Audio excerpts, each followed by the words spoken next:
안녕하십니까. JTBC 시사 진단입니다. 역대 대선에서 전북은 특정 후보에게 표를 몰아줬습니다. 그런데 이번 19대 대선은 경향이 좀 다르게 흘러가는 것 같습니다. 문재인, 안철수 두 후보를 두고 고민하시는 유권자들이 적지 않은 것 같습니다. 양측의 분명과 주장을 들어볼 수 있는 기회 갖겠습니다. 먼저 오늘 함께해 주신 분들 패널들 소개하겠습니다. 문재인 후보 측에서 이상직 전 의원, 그리고 양호봉 전북대학교 교수, 안철수 후보 측에서 전정희 전 국회의원, 그리고 최인정 국민의당 전북 선대본부 대변인 나와주셨습니다. 반갑습니다. 네, 안녕하세요. 예. 자, 먼저 오늘 토론 주제 짤막하게 요약한 화면을 먼저 보시겠습니다. 대통령 선거전이 뜨겁다. 공식 선거운동을 기점으로 발표된 여론조사 결과 문재인, 안철수 두 후보가 여전히 양강구도를 형성하고 있다. 그러나 일부 조사에서는 그 차이가 벌어지기도 하고 견고한 양강구도를 보이는 등 조금씩 다른 결과를 보이고 있다. 이 같은 결과에 대한 두 후보 측의 해석은 다르다. 여론조사가 실제 투표 결과로 이어질 것인지, 향후 지지율은 어떻게 변할지 초미의 관심사다. 전북 지역 여론의 흐름도 주시 대상이다.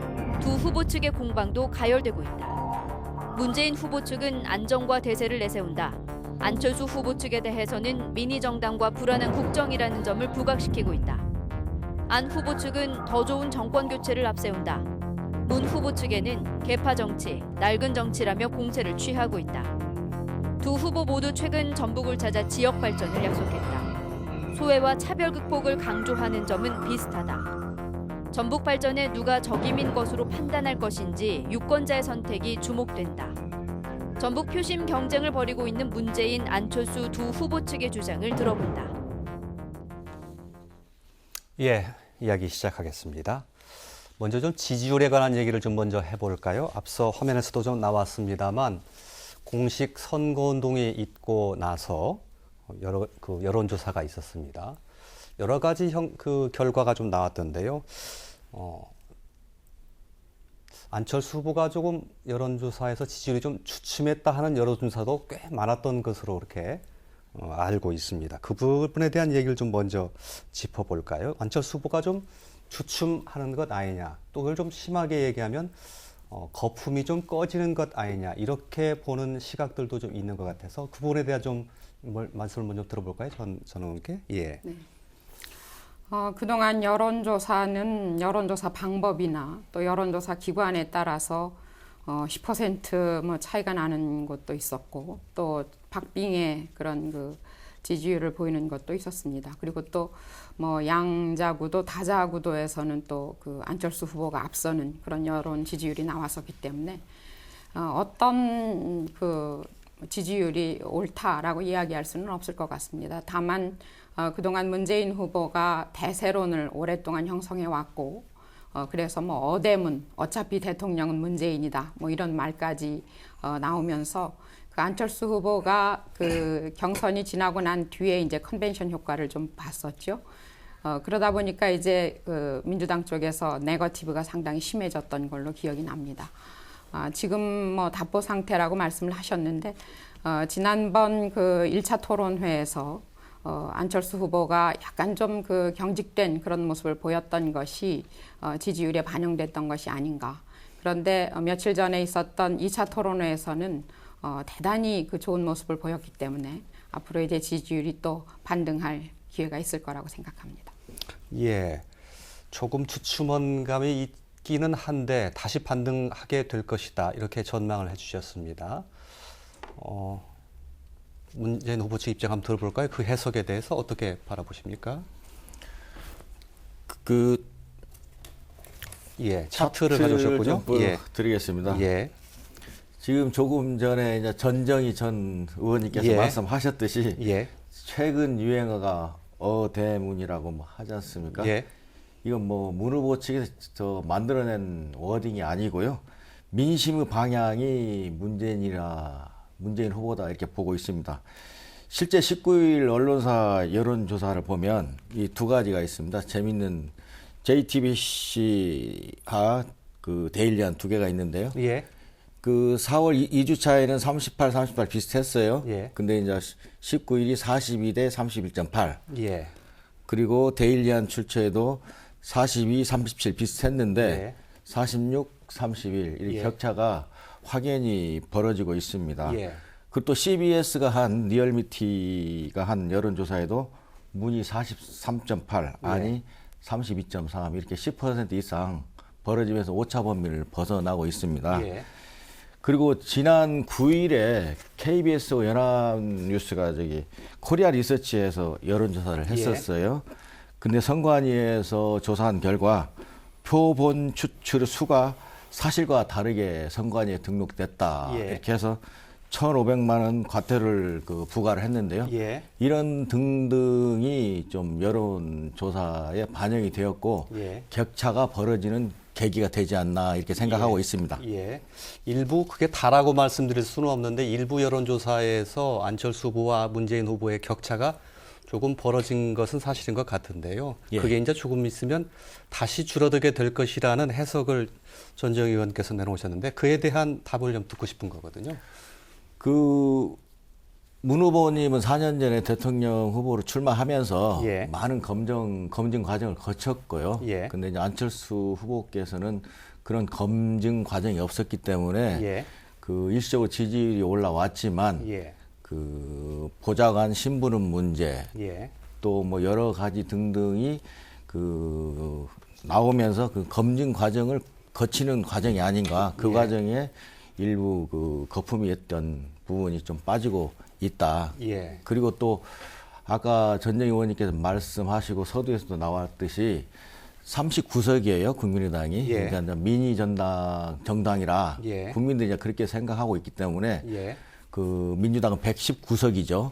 그리고 대통령이 당선되고 난 후 전국을 볼 때 통합 대통령 이게 또 안정적으로 국정을 할 수 있는 이런 등등의 국민들이 생각하면서 문 예. 후보는 굳건히 유지하면서 안 후보는 좀 지지율이 꺼지지 않나 이렇게 생각하고 있습니다. 예. 말씀하시죠. 예. 사실 지난번 미국 대통령 선거를 놓고 볼 때 힐러리하고 트럼프의 여론 지지율의 현격한 차이에도 불구하고 트럼프 대통령이 당선이 됐거든요. 예. 그래서 이 여론조사를 과연 어디까지나 믿을 수 있는가 그런 회의론이 상당히 많이 나왔는데 예. 사실 이 문재인 후보의 대세론에 대해서도 또 여론 지지율이 상당히 높은 것에 대해서도 주변 사람들은 굉장히 의아해하고 있습니다. 예. 문재인 후보의 지지율이 이상하다 그런 얘기를 많은 사람들이 하는데 예. 어떤 얘기를 하는가 하면 주변 사람들에게 물어보면 문재인 후보를 지지한다는 사람이 별로 없는데 예. 왜 지지율이 그렇게 높게 나오는지 모르겠다. 이런 얘기를 하는 사람들이 너무나 많아요. 예. 그래서 지지율이라고 하는 것이 과연 어디까지나 믿을 만한 것인가 그런 생각을 하고 그리고 이제 후보 검증의 문제는 아까 무슨 안철수 후보의 검증이 이루어지지 않았다고 말씀을 하셨는데 예. 문재인 후보에 대해서 제기해 놓은 지금 문제가 굉장히 많습니다. 그래서 아마 그 부분들에 대해서도 자세한 검증에 들어가게 되면 지지율의 현격한 차이가 일어날 것이다. 그렇게 생각하고 있습니다. 예. 이른바 혹시 안철수 후보 측에게 이제 숨은 표가 꽤 있을 수 있다라는 말씀으로 좀 이어지는데요. 그렇습니다. 네. 예. 지금 현재 입장을 표명하지 않은 보수층들이 한 15% 내지 20%가 있고, 예. 그리고 또 정치학에서 밴드웨건 효과라고 하는 예, 것이 예, 있습니다. 예. 그래서 이기는 사람에게 표를 예. 몰아주는 예. 홍준표 후보나 유승민 후보의 당선 가능성이 낮다고 생각되고 예. 문재인 후보가 대통령이 되는 것은 절대 막아야 되겠다라고 생각하는 사람들이 있다면 될 수 있는 후보, 가능성 있는 후보, 안철수 후보에게 표를 몰아줄 가능성이 대단히 높아서 예. 그렇게 되면 지지율은 이제 선거가 임박해질수록 상당히 많은 변화를 겪을 수 있다. 그렇게 생각을 합니다. 예. 근데 여기에 대해서 두 가지 맹점이 있어요. 예. 뭐냐면 여론조사의 신뢰성은 차치하고 아까 말씀드린 대로 KBS 연합뉴스는 선관 조사로 1,500만 과태료를 예. 받았잖아요. 예. 안철수 후보가 높게 나왔다고 이제 보도를 했고요. 예. 거기서 의뢰한 여론조사입니다. 예. 그리고 두 번째 적극 투표층 꼭 투표장에 가겠다. 예. 이게 문 후보가 한 50이 돼요. 예. 그리고 이제 안 후보가 한 약 30이 되는데 예. 이건 어르신 청년 할 것 없이 투표장에 가겠냐 물어본 겁니다. 그러니까 이제 적극 투표청에서 문 후보가 한 20% 이상 정도 유지하고 있다 이거고요. 그리고 지금 그 안 후보가 이제 연세가 있는 분한테 그 표를 좀 높은 지지율을 받고 있는데 문 후보가 연세가 64예요. 내년이면 이제 저기 노인에 들어가는데 그러면 그 어르신과 나이가 비슷한 동년배이고 두 번째 그 7080 소위 말하는 50대 60대가 그 80년대 민주화 운동을 한 세대입니다. 그 거기에다가 또 4.19와 5.18을 삭제해야 된다는 그런 안철수 의원의 주장도 그 있었다고 하는 바 이런 등등이 그 검증 과정에 그 표출되면서 그 저는 이제 적극 지지층 투표장에 가겠다는 그 수치대로 나오지 않을까 그래서 이렇게 생각하고 있습니다. 그런 부분 두 분 말씀 한번 더 들어보죠. 그 부분이 상당히 공감을 할 수 없는 부분이 있어요. 일단 첫 번째 적극 투표층이 있기 때문에 문재인 후보께서 꼭 승리한다는 장담을 할 수 없는 것이 지난 대선들을 살펴보면 과반수가 넘었던 대선들은 없었거든요. 대개 다자 구도에서도 30에서 40%고요. 그리고 양자 구도였던 지난 박근혜 대통령 당선되었던 선거에서도 40%대였단 말입니다. 결국은 그 나머지 층들이 어디를 지지하느냐가 관건이라고 생각을 해요. 그런데 지금 문재인 후보가 안철수 후보가 서로 지지하는 층들이 거의 한 5% 내외에서 비슷합니다. 그 외의 층들의 극보수 층들이 약 한 15% 정도 차지하는데요. 그럼 나머지 부분의 한 20% 정도의 여론이 어디로 가느냐는 어떤 여론조사를 보니까 이런 결과를 냈어요. 절대 저 후보는 찍지 않겠다. 그 부분에서 가장 안티의 세력들이 많았던 후보는 문재인 후보입니다.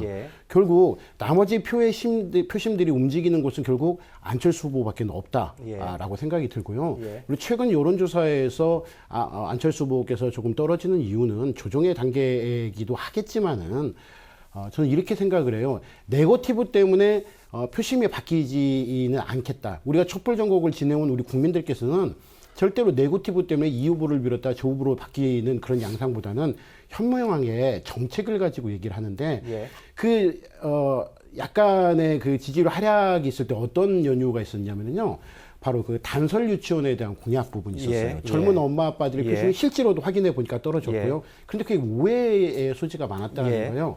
예를 들어서 단설 유치원들의 여기까지 너무 확장은 안 했으면 좋겠습니다. 그래요. 그러니까 그러한 부분들이 잘못 보도가 됐다라는 거죠. 공립 유치원을 확대하겠다라는 것을 단선 유치를 안 하겠다라는 것으로 확대가 되어서 젊은 아빠 엄마의 표심들이 좀 사라진 부분들이 없지 않아 있다. 그래서 앞으로 우리가 후보의 검증이나 네거티브보다는 정책으로 승부하는 그런 투표가 분명히 될 것이고 거기에 대한 준비를 만반히 한다면 충분히 승산이 있다라고 생각을 합니다. 알겠습니다. 여러 가지 말씀 주셨는데 그 중에 하나는 그 문재인 후보가 1위를 달리고 있긴 하지만 비호감도 역시 상당히 커서 표의 확장성에 상당히 문제가 있고 그렇게 되다 보면 나중에 결국은 그 표가 안철수 후보에게 돌아오지 않겠느냐라는 요지의 말씀을 해주셨습니다. 그에 대한 반론을 하신다면요? 제가 그 미국의 예를 들겠습니다. 미국의 트럼프하고 힐러리하고 선거했을 때 유일하게 마친 여론조사가 대학 그 여론조사 기관에서 마쳤습니다. 그 여론조사 기관이 마친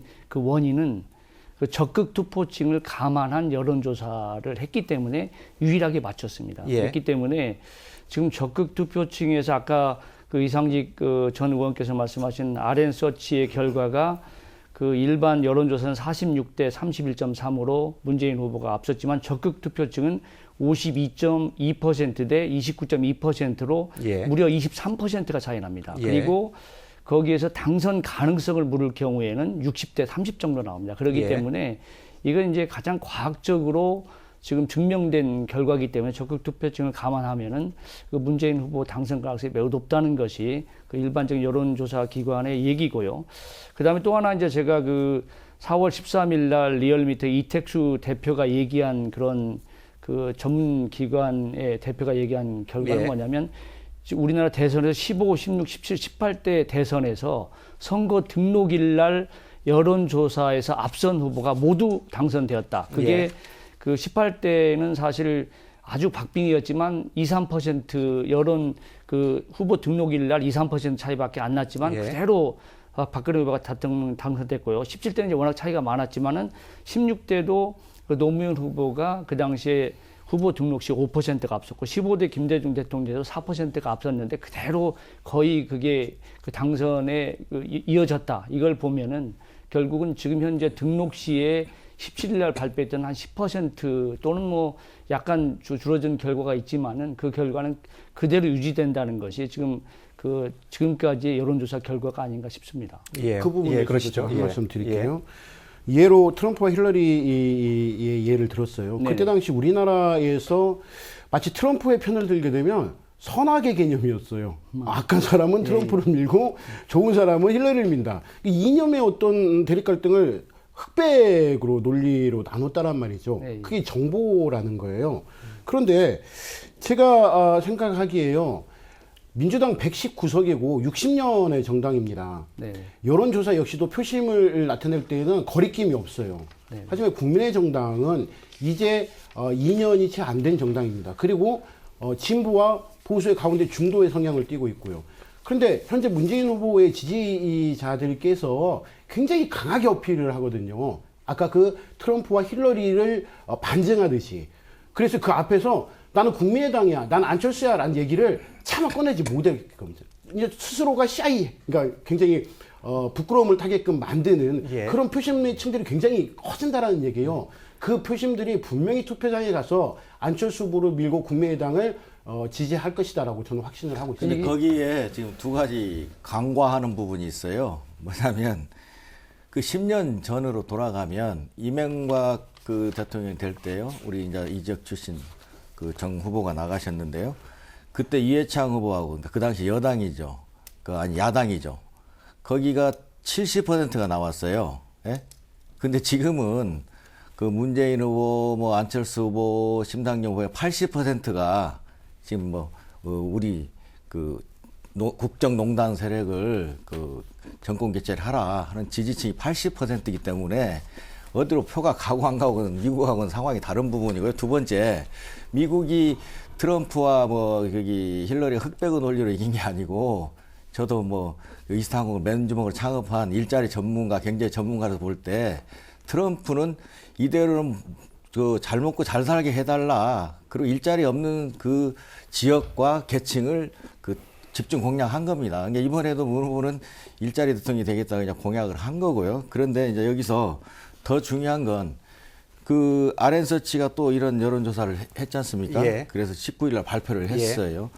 민주당이 약 40%, 국민의당이 17%. 정당 지지율 말씀하십니까? 예. 그러니까 이게 후보 준비됐냐 좀 그 미흡하냐 이 차이도 있지만 예. 그걸 뛰어넘어 아까 말한 대로 39석 민의정당과 60년 전통 민주당이 119석과에 볼 때 지지율 이렇게 보는 겁니다. 예. 지금은 굉장히 세력, 지역, 계층 통합이 필요하고 또 이런 등등을 해야 하잖아요. 그렇기 때문에 개인의 준비된 예. 후보냐도 중요하지만 또 그 예. 후에 국정을 끌고 가는 그 동력을 보는 이런 표심이 그게 이제 문 후보한테 이렇게 그 지지로 이어지지 않나 저는 이렇게 생각하고 있습니다. 예. 그 부분에 대해서 공감도 갑니다. 때로는. 하지만 정말 이래서는 안 되겠다라고 생각되는 부분이 뭐냐면 촛불의 예. 민심이 다 더불어민주당의 민심입니까? 저는 그렇지 않다라고 생각을 해요. 촛불의 민심 그리고 박근혜 정부가 물러가라고 했던 그 80%의 목적은 뭐였냐면 국정농단을 철폐하고 그리고 통합의 자세로서 대한민국을 이끌어가라는 바람이었어요. 그런데 그런 부분들이 전부 다 더불어민주당이고 그리고 국민의당을 지지하면 적폐 세력이고 하는 부분들의 말씀은 그건 아니죠. 상당히 교만이라고 저는 저는 생각을 적폐라고 해요. 안 했고요. 네? 촛불의 아니, 그러니까 민심은 그 그 정권 표심이 개최를 어디로 가느냐. 해달라. 그러면 그 민심이 다 적폐 세력을 더불어민주당으로 바꿔달라 갑니까? 이거죠. 그거는 아니라고 생각을 한다라는 거죠. 그게 이제 흩어지는 거죠. 근데 그렇죠. 이제 문재인 그럼 후보와 그걸 민주당으로 인정을 많이 해야죠. 오지 않나 이렇게 이제 말씀을 드리는 거고요. 국민의 정당도 역시 그러한 그 전에 국정농단의 세력이나 대한민국을 잘못 끌었던 부분에 대해서 새롭게 출발하려고 새로운 정치를 구사하고 있습니다.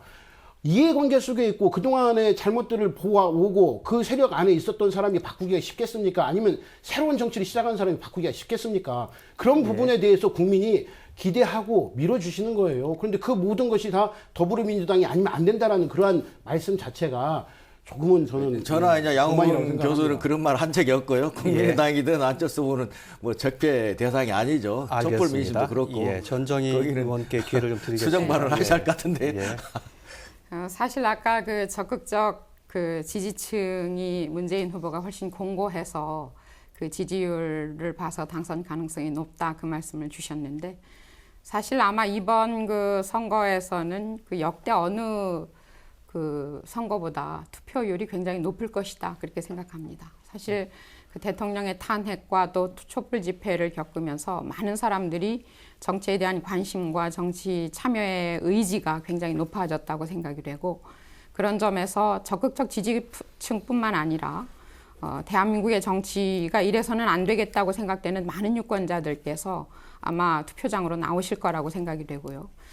그런 점에서 적극적 지지층이 많다고 해서 꼭 당선 가능성이 높은 것은 아니다. 지금 당장 내가 어떤 후보를 지지한다고 표명하지 않는 유권자들 그리고 사실 어떤 후보를 지지해야 될지 모르겠는 유권자들이 선거일 가까이 다가가면 마음을 정하게 되고 그리고 그러한 표들의 많은 부분들이 안철수 후보에게 갈 것이다. 다시 말하면 문재인 후보는 이미 지지하는 사람들이 의견이 전부 다 드러났다고 생각합니다. 이른바 표의 확장성이라고 하는 것인데요.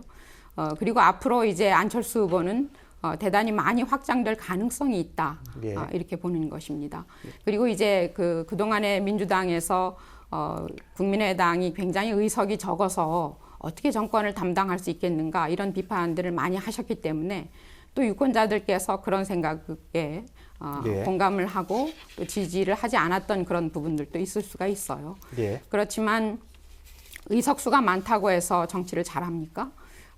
지난번 새누리당은 150석이 넘는 의석을 가지고도 대통령 탄핵이라고 하는 그 미중유의 사태를 경험하게 만들었습니다. 의석수가 적다고 하는 것은 그만큼 다른 것들을 포용할 수 있는 여지가 더 많다. 그래서 협치나 연대나 지금 어떤 그 대통령 후보가 당선이 되더라도 과반이 되지 않기 때문에 다른 정당하고 협치나 연대를 하지 않을 수가 없습니다. 그렇게 될 경우에 몸집이 가볍고 그리고 그 안에 패권 세력들이 더 적은 국민의당이 오히려 더 그런 일을 하기에 적합하지 않겠는가. 아마 유권자들께서 시간이 갈수록 또 그런 측면에 생각을 하실 수가 있을 것 같습니다. 국민의당의 의석수에 관한 얘기가 나왔는데 그 얘기는 조금 이따 다시 하기로 하고요.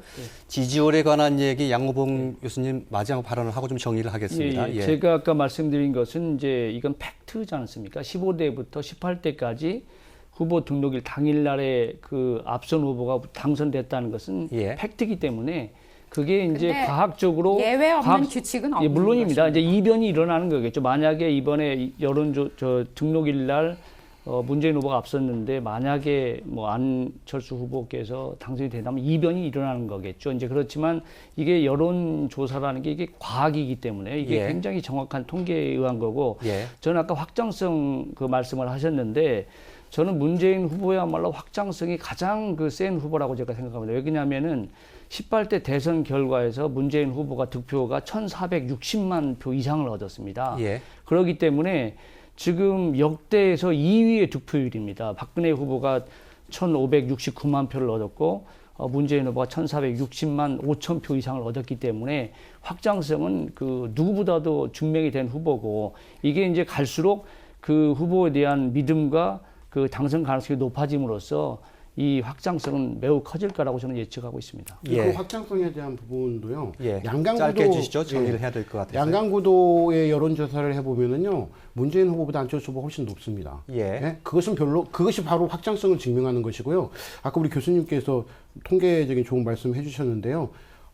선거 등록 전에 했던 여론조사에서 이기면 무조건 이긴다. 등록 1. 예, 그렇죠. 등록 1 기준. 마치 제가 들을 때는 플레이오프 1차전에서 이기면 그 야구에 결승전에서 이긴다라고 하는 말이나 똑같다라고 생각을 해요. 그건 통계적인 우연이고요. 언제든지 바뀔 수 있다라는 가능성이 있다고 저는 생각합니다.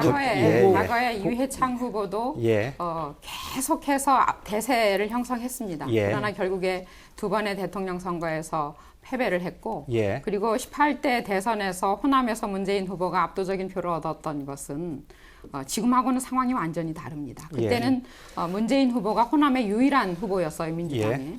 그러나 지금은 이제 국민의당 후보하고 겨루는 입장에서 18대 때 이랬기 때문에 19대 때도 이럴 것이다라고 하는 그런 예측은 전혀 맞지 않는 것이다. 거기까지 좀 얘기 듣겠습니다. 죄송합니다. 하나만 간단하게 제가 정리하겠습니다. 사실 문 후보하고 안 후보께서 그 두 명이 나왔을 경우에 예측은 거의 비슷하지 않습니까? 근데 현실적으로 불가능한 거기 때문에 역설적으로 얘기하면 안 후보가 이게 어렵다는 얘기를 할 수가 있는 거죠. 표의 확장성에 대해서 알겠습니다. 거기까지 좀 얘기 듣겠습니다. 지지율에 관해서 좀 얘기를 들어봤는데요. 어떤 자료를 끌어와서 또 어떻게 해석을 하느냐에 따라서 다 여러 가지 시각은 나올 수 있는 것이니까요.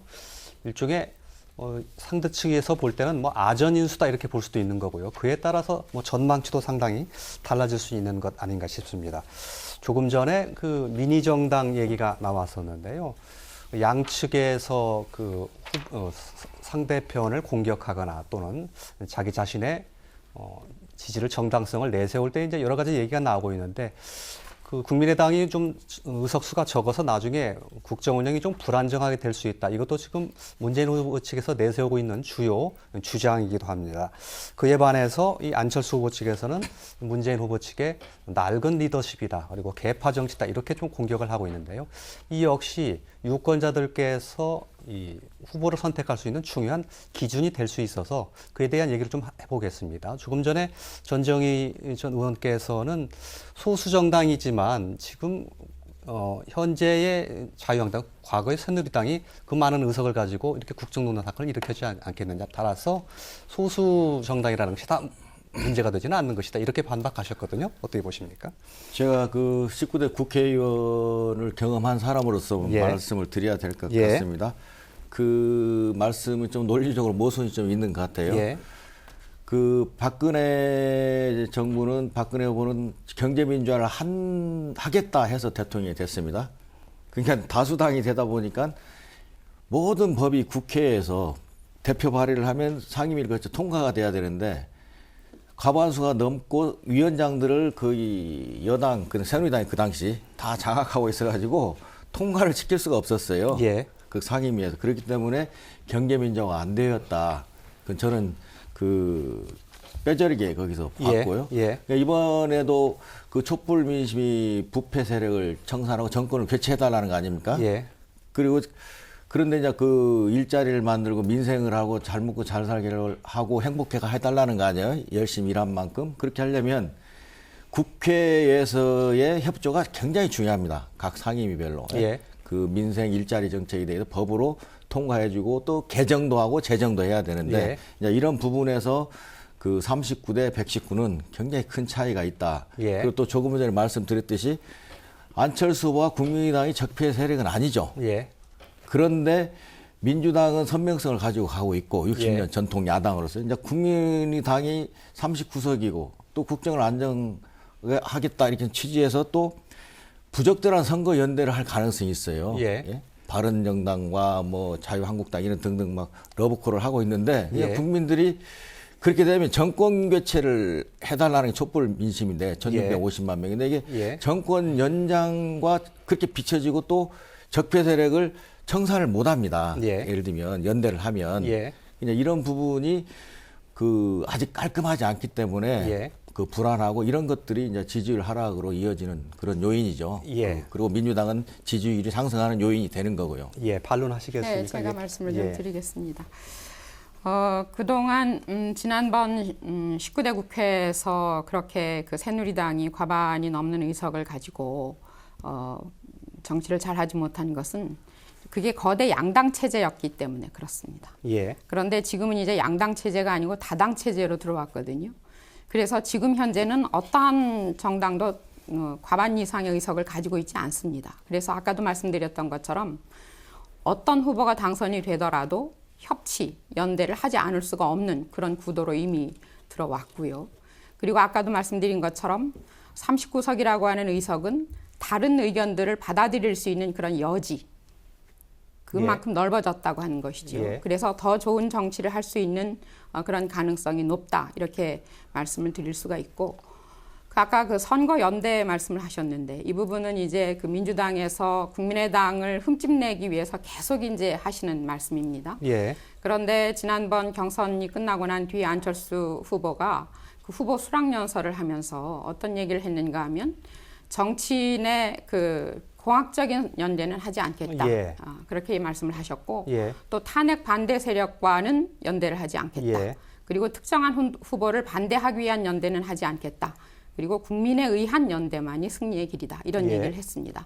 지난번 총선 때도 그때 많은 그 국민의당 안에 중진 의원들이 연대를 해라. 그렇게 굉장히 압력을 많이 넣었음에도 불구하고 안철수 당시 대표가 꿋꿋하게 끝까지 버텼지요. 그래서 연대가 아니라 고대로 가겠다라는 아재 개그까지 선보이면서 그거를 버텨왔고 이번에도 끝까지 가겠다.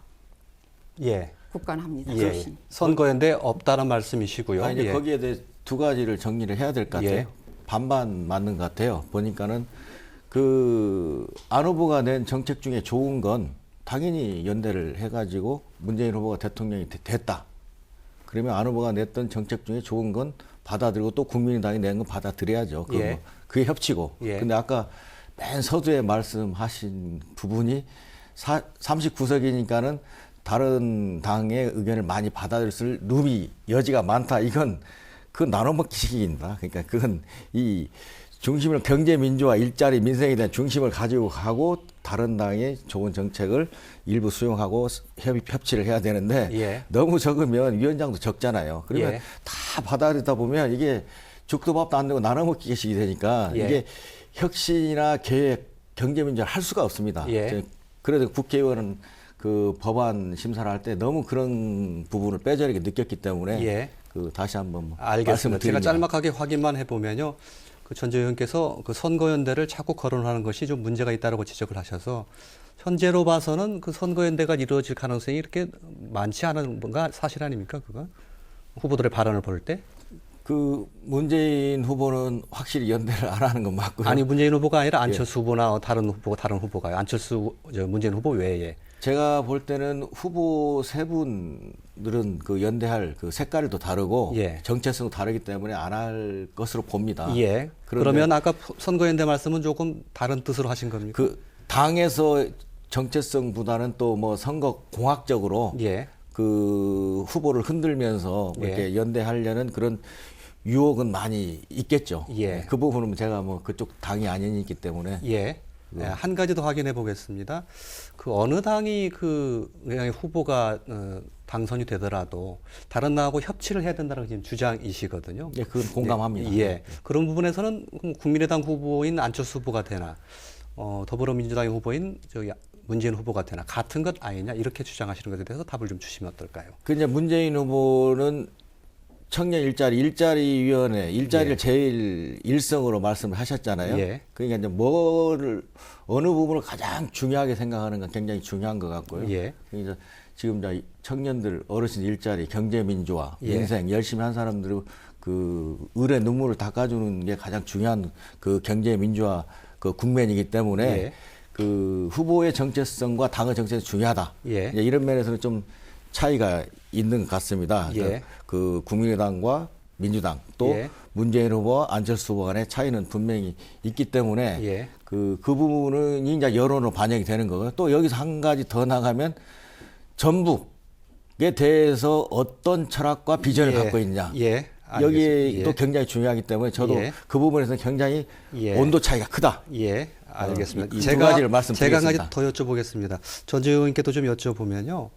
국회는 현실이다 그런 말씀을 하시거든요. 의석수라는 게 현실이라는 건데 제1당인 민주당에서 당선자가 배출되는 것과 국민의당에서 배출되는 것은 확실히 현실적으로 국회의원에게서 다를 것이다라는 것이 주장이신 것 같습니다. 그 점에 대해서 좀 말씀해 주신다면요.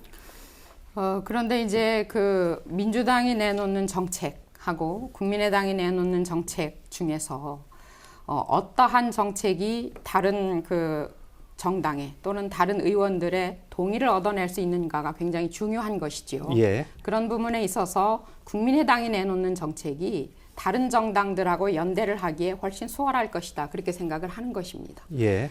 만약에 민주당에서 어떠한 한 정책을 내놨다고 하더라도 국민의당과 자유한국당과 바른정당과 이 세 개의 정당에서 만약에 그걸 반대를 하게 되면 이건 할 수 없는 것이거든요. 예. 그래서 국민의당이 합리적인 정책 또 개혁적인 정책을 내놨을 때 다른 정당들의 동의를 구하기가 훨씬 쉽다. 예. 말씀을 드리고 싶고, 그리고 아까 그 일자리 말씀을 하셨어요. 예. 일자리 말씀에 그 민주당만 일자리를 생각하고 있는 건 아니고 국민의당도 일자리에 굉장히 신경을 쓰고 있습니다. 예. 그런데 민주당에서 내놓은 일자리는 공공부문 일자리 82만 개를 얘기를 했습니다. 예. 사실 이게 정부의 돈을 투자해서 일자리를 만들어낸다고 하는 것은 분명한 한계가 있고 예. 그것은 오래 지속되기도 어렵습니다. 예. 그래서 안철수 후보는 중소기업을 살리겠다.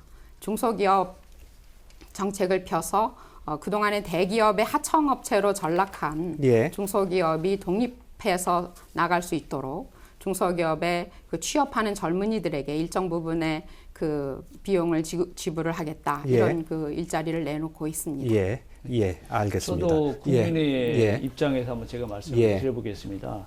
사실은 뭐 미국의 경우도 트럼프가 이긴 것은 결국 그 제1당인 공화당이 지금 사실 승리한 겁니다. 그리고 저는 이제 과학적으로 생각할 때 사실은 만약에 국민의당인 안철수 후보께서 되면은 자유한국당하고 연합해도 과반수가 안 됩니다. 그래서 세 당이 연합을 해야 과반수가 넘는데 사실 그건 현실적으로 굉장히 쉽지 않은 거고요. 국민들은 사실은 제1당이 안정적으로 지금 굉장히 우리나라가 어렵지 않습니까? 그래서 안정적으로 전국을 다음 대통령께서 이끌어서 빨리 발전의 길로 들어서야 되는데 소수 정당인 국민의당이 다른 또 자유한국당하고 또 바른정당하고 세 개가 합쳐야만 과반수가 넘거든요. 의석을 통과시키기 위해서. 그렇게 불안정한 전국을 과연 국민들이 원할 것이냐. 저는 이제 국민의 입장에서 볼 때도 정말 이번 탄핵 사태, 그 다음에 이명박근혜 정부 때 엄청난 혼란을 겪었기 때문에 다음 대통령께서 안정적으로 전국을 이끌려면 제1당이 되어서 빠른 정상궤도에 들어서야 되지 않겠느냐, 이런 바람이 많을 거라고 저는 보고 있습니다. 그런데 지금 양 교수님께서 말씀하신 그 부분은 전제가 틀렸습니다. 국민의당은 여당이지 않았고 야당이었습니다. 그래서 민주당하고 과거에 궤를 많이 같이 했고 정책 부문에서도 그렇습니다. 다만 지금 민주당하고 국민의당이 양강 구도가 되다 보니까 어떠한 표를 더 흡수할 것인가의 문제에 있어서 이제 보수 지지가 국민의당으로 오는 경향이 있지만, 그러나 지금까지 국민의당은 야당으로서의 정책과 그런 역할을 해왔다는 말씀을 드리고 싶어요. 그래서 국민의당이 집권을 한다고 하더라도 민주당하고 연대하지 못할 이유가 아무것도 없습니다. 오히려 민주당하고의 협치와 연대가 더 수월할 것이라고 생각이 됩니다. 그렇게 되면 어떠한 정책도 하고 싶은 대로 못할 것이 없다고 생각이 되고요. 그리고 그 소수정당이라고 하는 것이 열린우리당이 민주당에서 분당할 때 46석이었습니다. 지금 국민의당은 39석입니다. 거기서 거기고요. 그리고 2004년 총선을 거치면서 열린우리당이 152석이라고 하는 과반 이상의 의석을 획득을 했는데 참여정부가 성공한 정부라고 평가하지 않습니다. 참여정부는 실패한 정부라고 평가를 하고, 참여정부 인사들이 참여정부가 끝난 이후에 패족이라고 자처하면서 정치 일선에서 다 떠났습니다. 그래서 이 성공한 대통령, 실패한 대통령은 단지 이 정당 의석의 의석수에 한정되는 것이 아니고, 그것을 통치해가는 통치자가 그걸 어떻게 이끌어가는가 하는 그런 방식, 운영, 이 방법에 달려 있다고 생각을 합니다. 예, 알겠습니다. 지금 전정희 전 의원님께서 이제 목소리를 좀 높이시는데요. 그러니까 이 부분은 분명히 해야 될 것 같습니다. 그러니까 국민의당의 정책이 다 잘못되었다. 국민의당 국회의원이 잘못되었다, 이 말을 하는 게 아니고요. 문재인 후보가 낸 공약들을 보면 일자리는 누구나 만든다고 하잖아요. 근데 청와대에 직접 일자리위원회를 두고 보험회사에 실적하듯이 매일매일 상황 보고를 하겠다. 이게 구체적이다. 예. 그리고 현실적이다. 예. 그리고 그 중소기업청을 중소벤처기업부로 만들겠다. 예. 먼저 공약을 했어요. 그러니까 예. 중소기업, 중기업, 소기업, 소상인, 소공인 거기다 벤처기업까지 넣은 겁니다. 알겠습니다. 구체적이에요. 예. 그리고 예. 하나는 혁신도시에 온 그 공공기관들 있잖아요. 예. 거기에 이 지역 인재를 30%로 의무적으로 고용하겠다 이렇게 낸 겁니다. 그러니까 예. 일자리는 공공, 민간, 흑묘, 백묘 예. 따로 없습니다. 민간이든 공공기관이든 이게 그 위기 상황이기 때문에 예. 어떤 식이든 방법을 만들고 이 직접 챙기면은 많이 생깁니다. 이제 이런 의지를 보였기 때문에 구체적이고 현실적이다. 예, 예, 알겠습니다. 이런 말씀을 드리는 겁니다. 예, 알겠습니다. 제가 좀 말씀드리겠습니다. 조금 전에 일자리 관련해서 말씀해 주셨는데, 안철수 후보 측도 뭐 여러 가지 일자리 대책, 경제 대책 내놓고 계시니까요. 조금 전에 혁신도시 말씀하셨으니까요. 두 후보의 전라북도 지역 공약 얘기를 좀 하면서 토론을 좀 정리했으면 하는데, 예. 제가 볼 때는 두 후보의 전라북도 지역 공약의 차별성이 뭐가 있나 하고 사실은 그 눈에 띄게 보기가 사실은 좀 어렵지 않나 하는 생각이 좀 있어서 그 부분에 관한 얘기를 좀 듣도록 하겠습니다. 최인정 의원께서 말씀 못 하셨는데 좀 하시겠습니까? 예, 혹시? 예. 자, 전라북도를 위한 공약이 비슷하다라는 것은 예. 전라북도의 발전을 위해서 같이 고민을 했다라는 뜻이에요. 예. 오랜 시간. 고민을 오랜 시간 같이 하고 전라북도가 잘할 일들을 고민하다 보니까 공약을 내서도 상호 비슷할 수도 있다라고 생각을 예. 합니다. 그런데 이제 여기에 있어서 이제 우선순위인데요. 예. 가장 중요한 것은 저는 전라북도가 정말 잘할 수 있는 일이 무엇인가를 생각해야 된다고 생각을 합니다. 근데 전라북도는 정말 농도라는 것은 부정을 하지 못하거든요. 농업이 우선시 되고 농업을 통한 4차 혁명이 일어나서 많은 일자리를 창출해내고 그것이 먹거리를 생산해냈을 때 전라북도가 가장 어우러지는 부분이다. 그 예. 부분을 자꾸 우리가 놓치고 있었거든요. 예. 이 부분을 챙기고 갔다는 게 의미가 두어지고요. 예. 새만금 부분도 있습니다. 현실적입니다. 굉장히. 무엇이냐면 지난 6년 동안 들어간 돈이요. SOC 사업까지 다 합쳐 4조 원밖에 안 되지 않습니다. 그런데 매년 이 새만금을 정치적으로 이용해 먹지 않습니까? 예. 전라북도 도민들이 다 실망하고 낭패감을 항상 얻었어요. 그런데 정말 실질적인 부분들에 대한 공약을 하라는 거죠. 안철수 우리 후보께서는 공약을 어떻게 했느냐? 지금 매년 2천억, 3천억 정도밖에 들어가지 않는 새만금 공사 부분을 예. 매해 1조 2천억씩 예. 투자를 해서 빨리 새만금의 완공을 앞당기겠다. 예.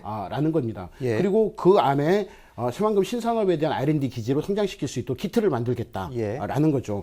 이런 부분들. 그다음에 우리 뭐 민주당하고는 같지만은 국민연금 기관 연기관을 통해서 우리 금융 허브 도시로 만들겠다. 예. 또 우리 전주를 중심으로 해서 정말 전통 문화의 도시로 만들겠다. 이런 공약들을 지금 세우고 있습니다. 예, 반론하시겠습니까? 예, 제가 우리 문재인 후보의 호남 전북 공약에 대해서 말씀드리겠습니다. 예. 소개보다는 최인정 대변인께서 말씀하신 부분을 좀 중점적으로 말씀해 주시죠. 제가 중점적으로 말씀드리면 사실은 이게 이제 같이 전라북도에서 고민을 같이 했다는 거에 대해서는 뭐 공감이고요. 예. 어차피 우리 전라북도 발전을 위해서 민주당이나 국민의당이나 사실 노력해야 되는 건 당연한 거 아니겠습니까? 근데 이제 그게 얼마나 정말 진정성을 가지고 그다음에 얼마나 열정적으로 그 공약을 사실은 발표를 했는지가 저는 중요하다고 봅니다. 사실 문재인 후보께서 지난 3월 23일 전북도의회에서 정말 아까 말씀하신 새만금도 예.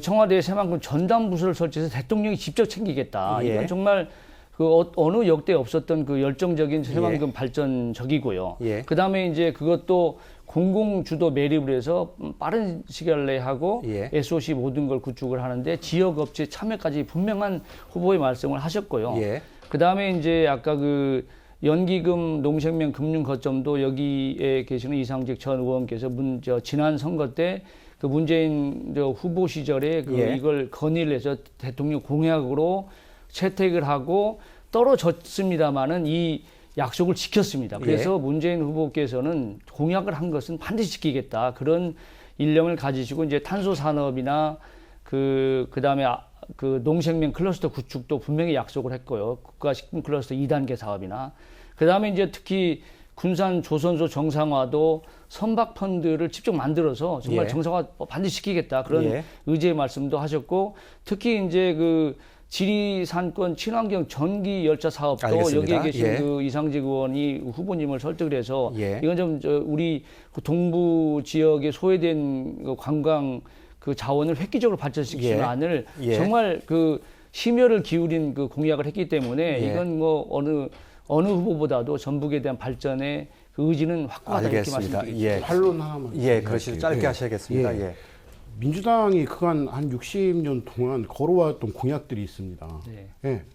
일단 그것이 잘 지켜지지 않았던 부분에 대해서 도민 여러분께 사과부터 시작하고 말씀을 하셔야 된다고 저는 생각을 합니다.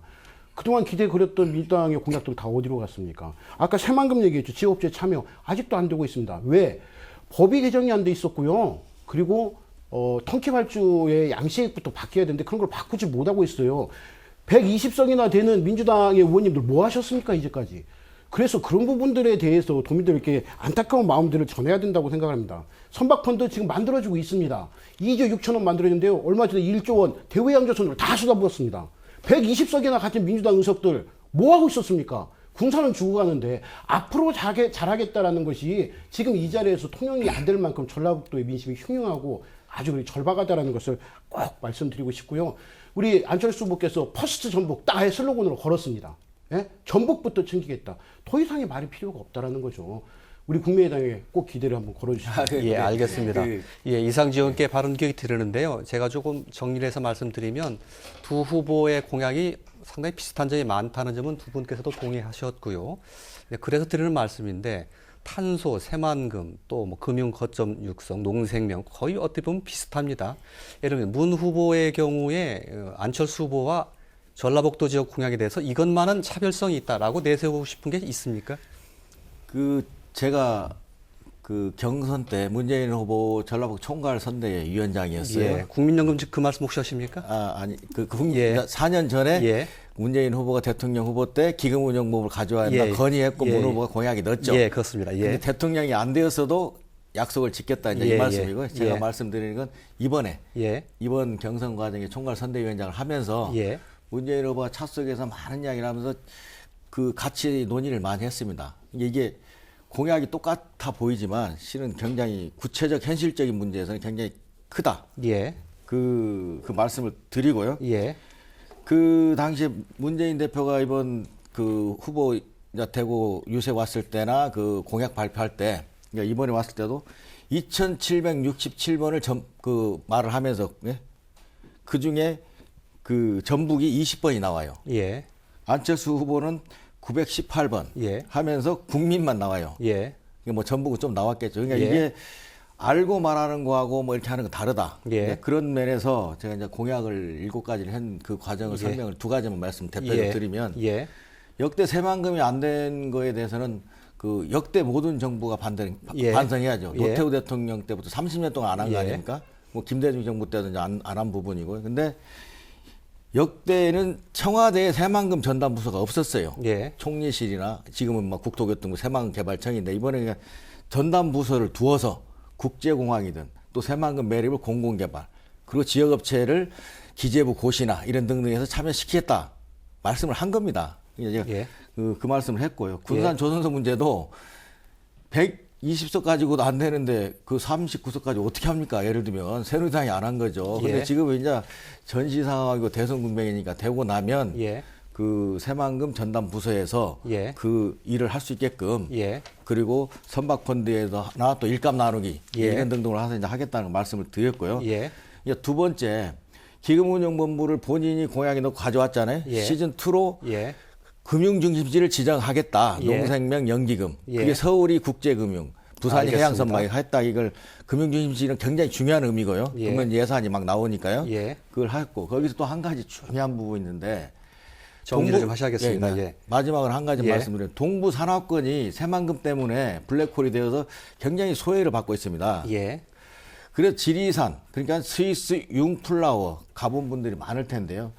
지리산 융플라워 산악 전기 열차를 하겠다. 친환경으로. 예. 이게 뭐냐면 예산이 한 3조 정도 될 겁니다. 예. 그럼 어르신들 지리산 평생 못 갑니다. 예. 차를 90% 못 가게 하고 주민들만 올라가게 하고 예. 10%만 올라가겠죠.